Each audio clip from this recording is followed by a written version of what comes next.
Hey, what's up, guys? Look at this before and after. Look at how real this background blurring is looking before and after. Now I'm going to show you a quick way, the quickest way to do this.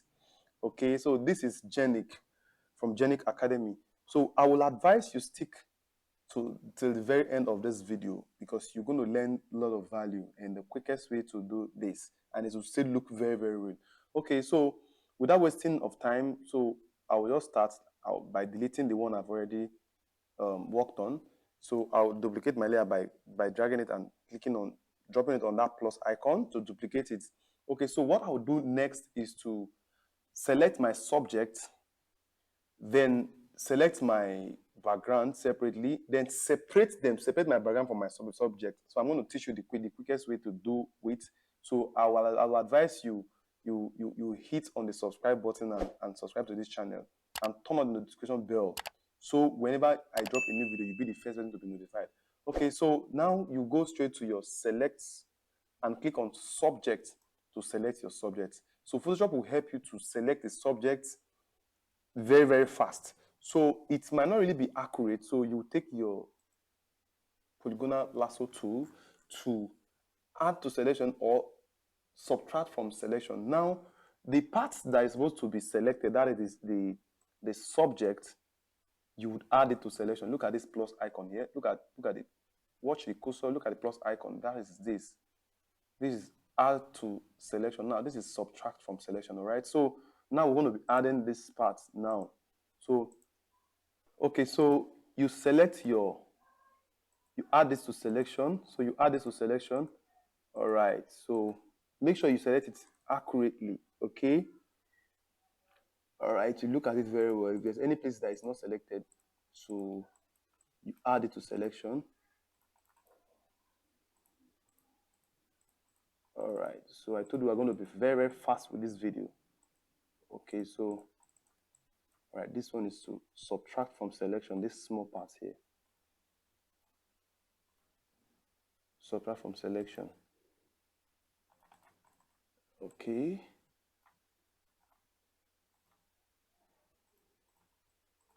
All right.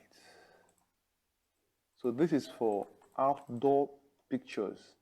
Okay. If it's a studio pictures, it will be easier to select the subject. It will be easier for Photoshop to select the subject for you. Okay. So let me add this part here again. So then this part, I'll add it again to selection. Now subtract this from selection. Okay. So even if you're not very, very accurate, okay, to subtract from selection, you click on this place. Or let's say if it's here, you can use your alternative key on your keyboard to add to selection. Okay. So that's to subtract from selection, I meant to say. So yeah, good.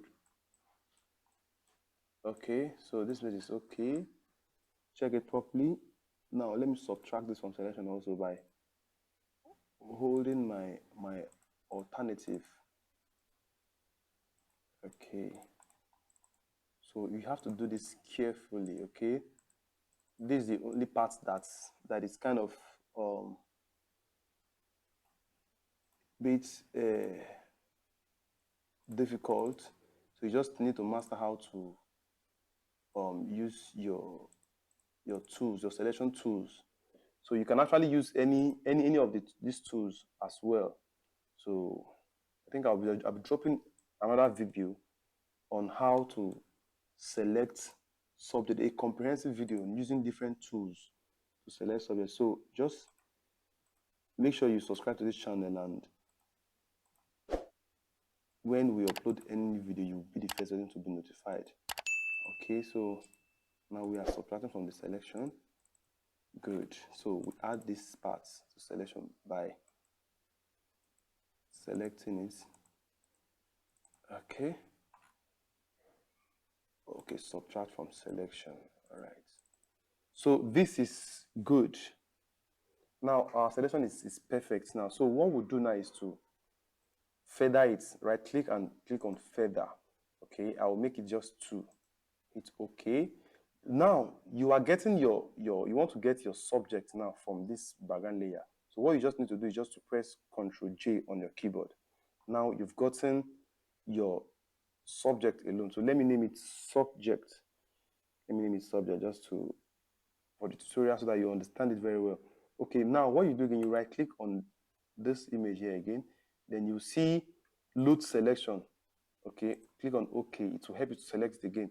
Now what we want to get now is your background, because since we've gotten our subject, so we want to get our background that we want to blur out. Now, so you click on this background copy, then you right click on the picture, click on select inverse. Now select inverse now helps you to select the opposite part of the one you selected before, so which is the background. So we've gotten selection of our background. Then you make sure you are on this background layer, then click on Ctrl J again.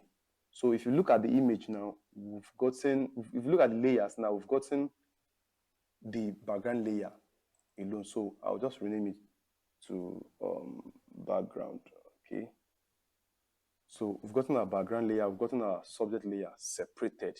So anything you are doing on this background won't affect the subject. Okay, so what we'll do now straight now to blur the background now is to come to this filter, come to blur gallery, come to blur gallery. Okay, so okay, let me show you this now. Some persons will come to this blur and go to Gaussian blur. Now let me show you what Gaussian blur does. Now, by the time you use Gaussian blur to blur, Gaussian blur will blur everywhere, both the top and the down, without creating a range, a blurring range of the subject of what you are doing. So you won't need to do that. Okay, so you just click on your filter, go to your blur gallery and go to tilt shift. Okay, by the time you go to tilt shift will help you to create some dimension in your depth of field. Okay, so it will, like this down now, won't be as blurry as this top. Okay, so you increase the blur radius to your satisfaction, depending on what you want to get. Now, what this one does, now, let me zoom it so you see what we've gotten so far. Okay, now look at the floor. Now look at how real it's looking. So because this is where your subject is touching the background. So that is why this place needs to be in focus, and hit on.